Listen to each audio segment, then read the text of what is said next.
Welcome to Yamhill County's annual celebration of National Poetry Month, where we hope to prove that one poem a day won't kill you. Hello and welcome to A Poem of Day Won't Kill You. My name's Caroline OBrien, and today I'm going to be reading from a collection, Sugar, by Phoebe Newman. The first poem I'm going to read is called Riverlove. Just think of those two rivers. First, the Chattahoochee, home of the dull but mammoth catfish, dividing with its brick-red water and slippery mud banks the whorehouses in Phoenix City from the soldiers at Fort Benning. Then the Chattahoochee River of turtles, spanned by swaying footbridges, its banks lined with old men and ladies fishing with worms for pretty little trout, their bare toes poked into the damp green moss. Within clear sight of both these rivers, people speak almost in tongues, dance hard on wood porches, then stand still for the picture man with their new spouses, who were probably their cousins yesterday.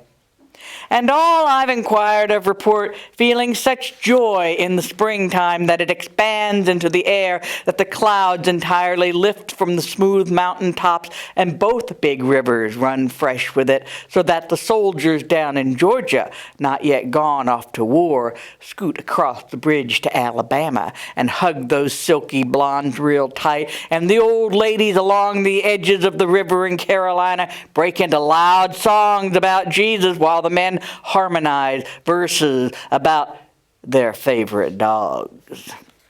In my daydreams about the South, I find it's not just the spreading life of rivers, but the sudden flip of a perch on the line, those blonde women squealing. I recall brownie cameras, magnolias unfurling like moonlight, and the heart-scratching harmonies of Appalachian music.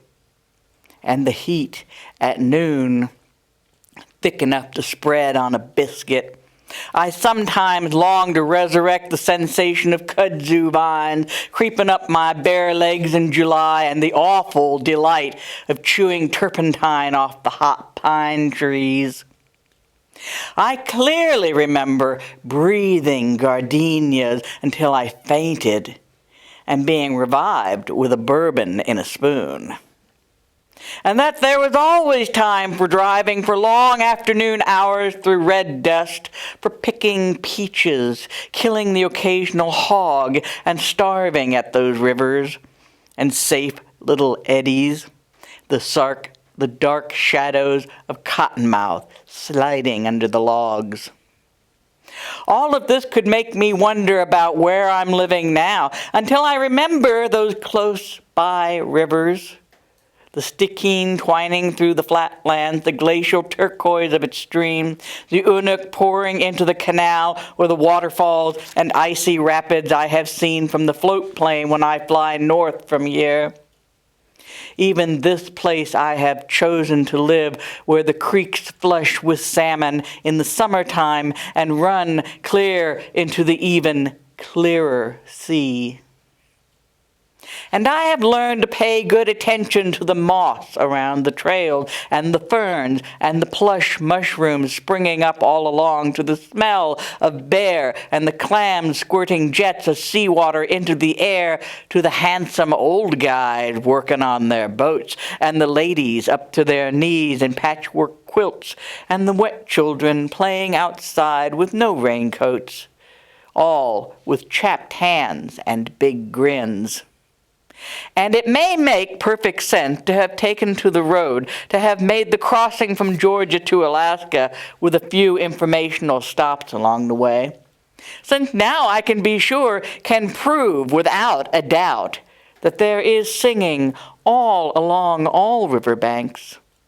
Folks with fishing poles, things growing green and lush, and that all